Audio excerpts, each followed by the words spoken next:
Okay, so hi guys.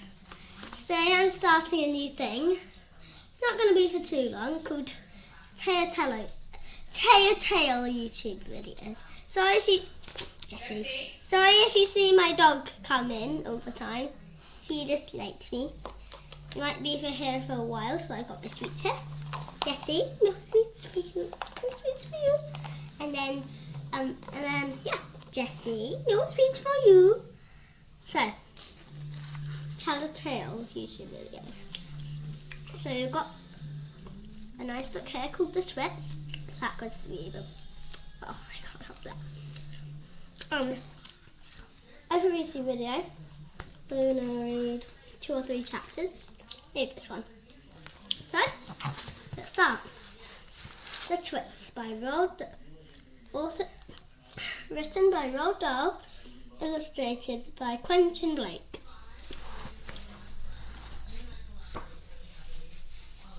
Jessie. Mr. and Mrs. Twits are not just horrible. Jessie, no. Jessie, Sorry about this dog. Mr.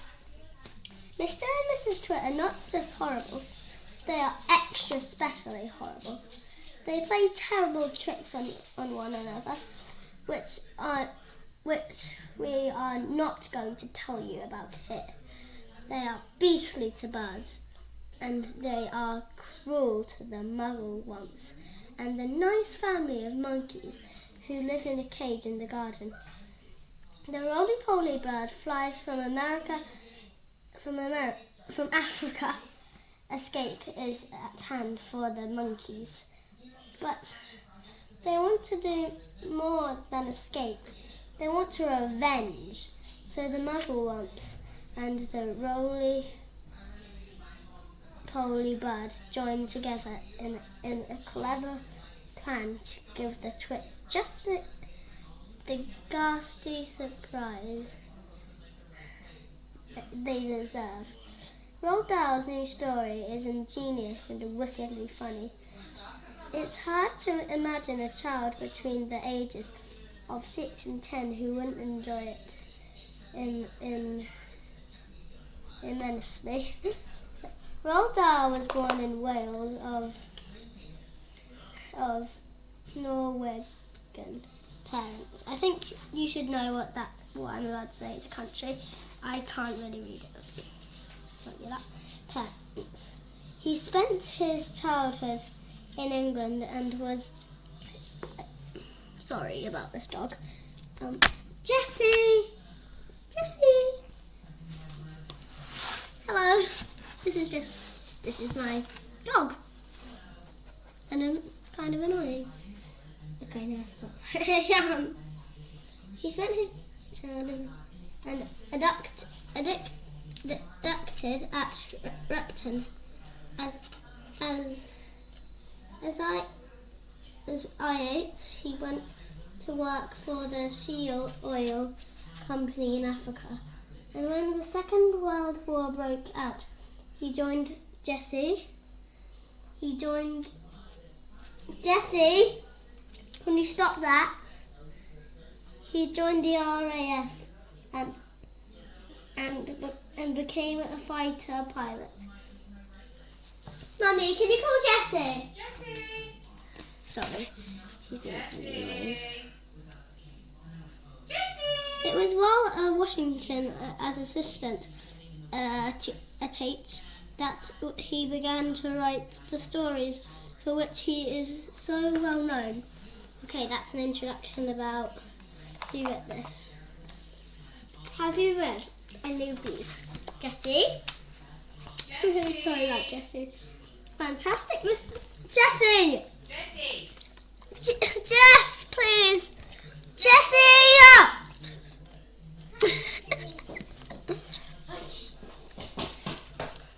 This is trying to get her. Fantastic Mr. Fox. Cheers. The Magic Finger. The Giraffe and the Paddy and Me. The Enormous Crocodile. revolting rhymes and dirty beasts. Okay, let's start the story. Okay. There's 93 chapters, so this is going to take a lot of reads of YouTube videos. So, chapter 1, Hairy Faces.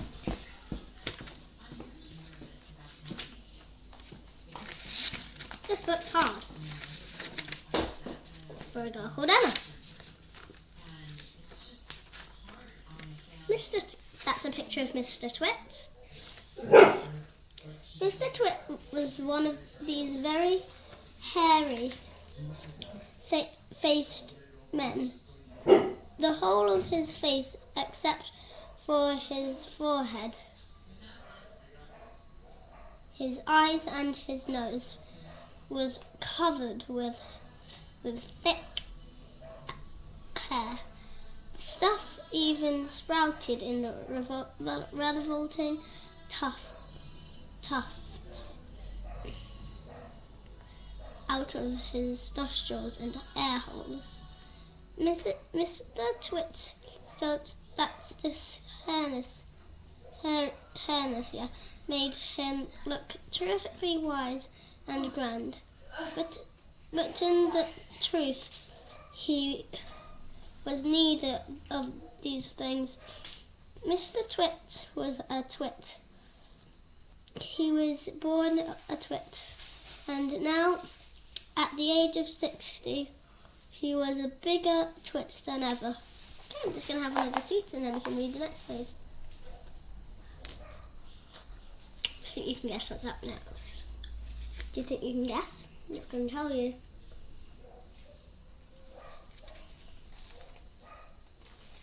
Shall I read the blurb? Mr. and Mrs. Twits are twits. They're also extremely nasty. So the Mugglewump monkeys and the roly-poly bird hatched an ingenious plan to give them just the ghastly surprise they deserved.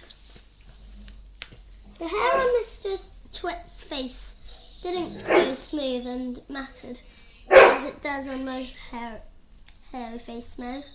It grew in spikes that stuck out stuck out straight like the bristles of a nail brush. And how often did Mr. Twit watch the bristly nail brushy face of his? The answer is never. Not even on Sundays. He hadn't watched it for years. Okay, so on the next chapter. Dirty beards. As you know, an ordinary unhairy face like yours or mine simply gets a bit smudgly. I can't say that. Smugly? I can't speak that word. If it is not washed often enough, and there's nothing but a hairy face, is a very different matter. Things cling up to hairs, especially food. What I'm going to do is I'm going to do this, and if there's a picture, I'll show you at the end because it's hard to read like this, okay? Things like gravy go right in among the hairs and stay there. You and I can wipe our smooth faces with a flannel, and we quickly look more or less alright then. But the hairy men cannot do that. We can also, if we are careful, eat our meals without spreading food all over our faces. But not so the hairy man. Watch carefully next time you see a hairy man eating his lunch, and you will notice that even if it opens his mouth very wide, it is impossible for him to get a spoonful of beef stew or ice cream and chocolate sauce into it without leaving some of it in his hairs. Sorry, I know I just spat a bit of gummy bear out here. I remember it goes somehow, but just try and ignore that. Mr. Twit didn't even bother to open his mouth wide when he ate. As a result, and because he was never washed, there were always hundreds of bits and of older breakfasts and lunches and suppers sticking to the head around his face. There weren't big bits, mind you, because he used to wipe those off with the back of his hand or his sleeve while he was eating. And if you looked closely, not that you'd ever want to, you would see tiny little specks of dried up scrambled eggs stuck to the hairs, and spinach and tomato ketchup and with his fingers, and minced chicken, levers, and all the other disgusting things Mr. Twit liked to eat. Stop it. That's our picture there. Mr. Twit eating. Right, when I showed you this picture, it wasn't backwards. It's just backwards for me when I'm looking in the camera. It might be backwards, but I don't know about that kind of stuff. What do you need? There's some, you might see, there's some tinned sardine right there.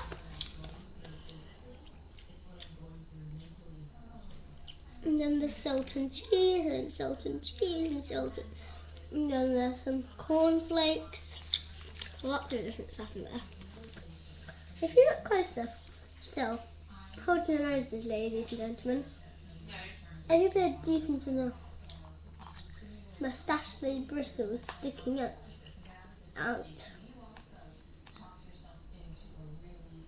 Sorry, that's where I am.